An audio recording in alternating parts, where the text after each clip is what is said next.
Hi everyone, and welcome to another edition of the Bison Video Blog. Back in house with Jeff Kolpack. I'm Dom Izzo as we wait for spring to sometime start. By the time it actually starts, I think we'll be ready for fall camp in August. It's kind of downer. Nothing's really happening, and there's nothing to disagree with you about. That's what really is bumming me out. I'm just sort of... Well, we can find something here, I'm sure, today. Well, let's get at it. The interesting part is, just 4 years ago, there's no way NDSU would probably have had any spring practices at all, because of how bad the weather has been, and now thankfully with Dakota Field being out there. Oh, I'll never forget those stories I did in 2009 of being in the sports bubble or canceling practice, trying to clear off the grass field.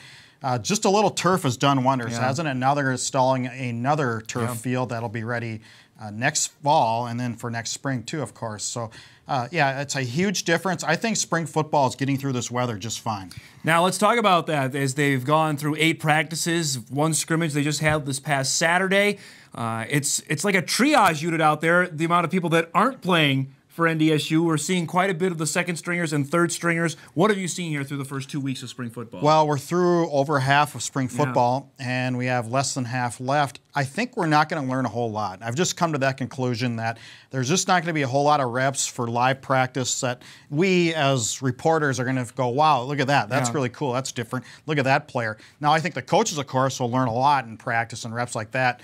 But just the day-to-day stuff as far as seeing guys making plays and guys really out there competing and hitting hard, I don't think we're going to see that this year. That's the thing that when you play 44 games over the last 3 years, I guess there's not many question marks. But I think what we've hammered on and what a lot of our viewers and readers on the blog know, that linebacker was 1, secondary is 2. Defensive line, I think, has to be up there, considering that Ryan Drevlo and Levon Perry aren't playing. And then offensive line shortly after that.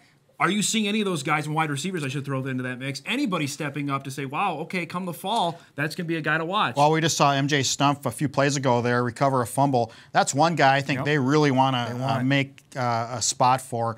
It's a matter of him adjusting to the speed of the game and adjusting to all the complicated fits that the Tampa 2 does present.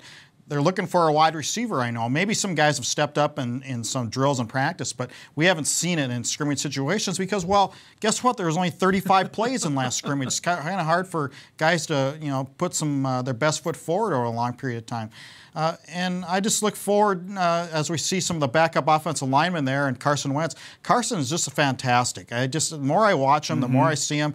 I think you're going to see him in more running situations too. He's 6'6", and he's faster than you think he is. And that's the real interesting, I guess you call it, dilemma for Brent Vigen once we get closer to fall camp and the start of the season, is how do you get him on the field when obviously you have a guy who's won 2 straight national championships in Brock Jensen. Where do you get Carson Wentz in, and how do you get him in? Because I think it's important for him to see the field more this upcoming season. One thing we've learned out of Craig Bull in his 10th year now is he's pretty conservative in changing quarterbacks. No doubt. That's a slow trigger for him. He's said, he's proven over and over again that if you see a guy struggling, he'll stay with him for a long time.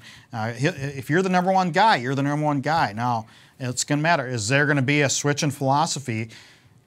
Carson Wentz will be the first possibility for that to really happen. Last year was probably the first litmus test for it, though, with the Indiana State game and then the Missouri State game for Brock Jensen last year, where he had 3 picks in both those games. And obviously, he had the turnover, the fumble return for a touchdown. Granted, that wasn't his fault in the Southern Illinois game, but there was a stretch there, Jeff, where you say, okay, well, Brock was struggling. Do we see Carson Wentz come into the game? And Bull held steady, and obviously Jensen proved him right for how he played, especially in the playoffs. Right, and he's held steady for 10 years, and it turns out he played the right hand.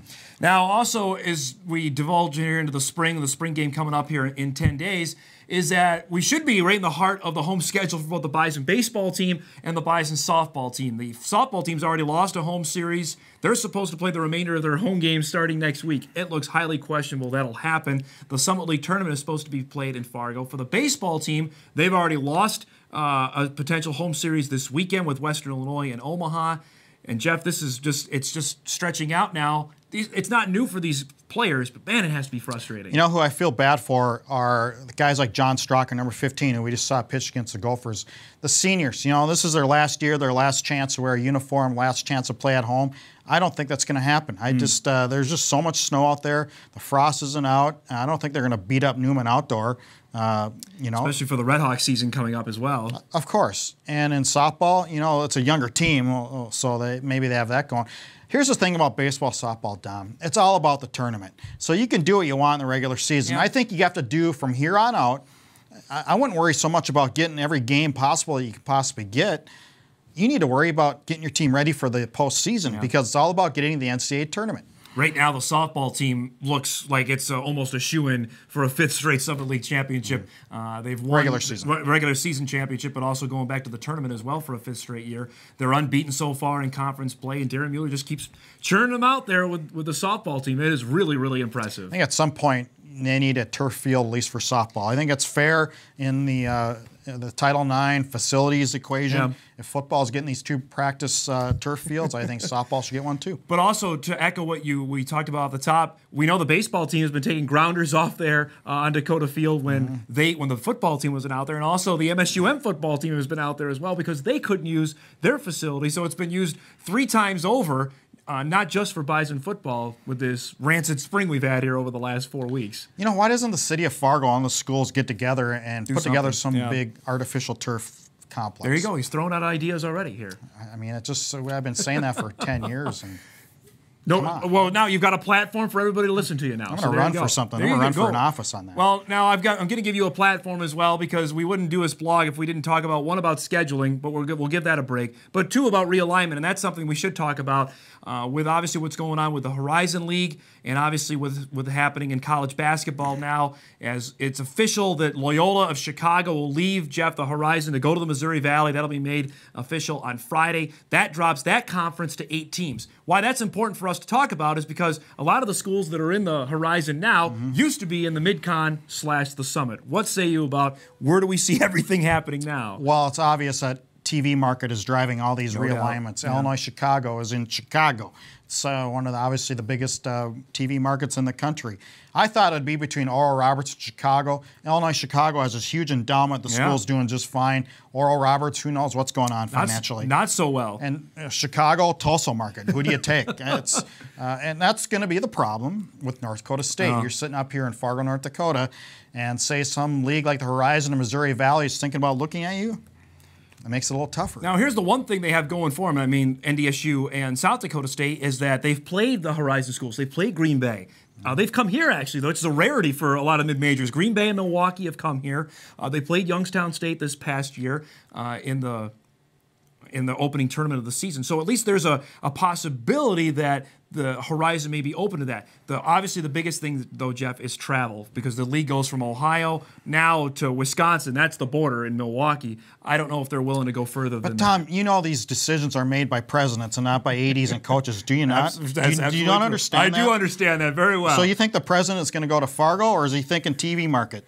I think he's going to go TV market-wise. But if he also wants better league, he'll see what's been going on in Brookings and see what's been going on in Fargo and say, hey, will he? Really? Or she? I guess maybe I'm being naive about that to say, well, hey. You think? I'm just saying that. Illinois, Chicago. I mean, Loyola, Chicago. Get it right. Chicago. UIC is not in yet. See, I don't even know what the school's name is, but they're in Chicago. That's all that matters to the presidents. That is true, and the media market there is obviously driving that. But that's curious, though, because you look at the Missouri Valley, they used to be in Tulsa. University of Tulsa. That was before the world of TV, though.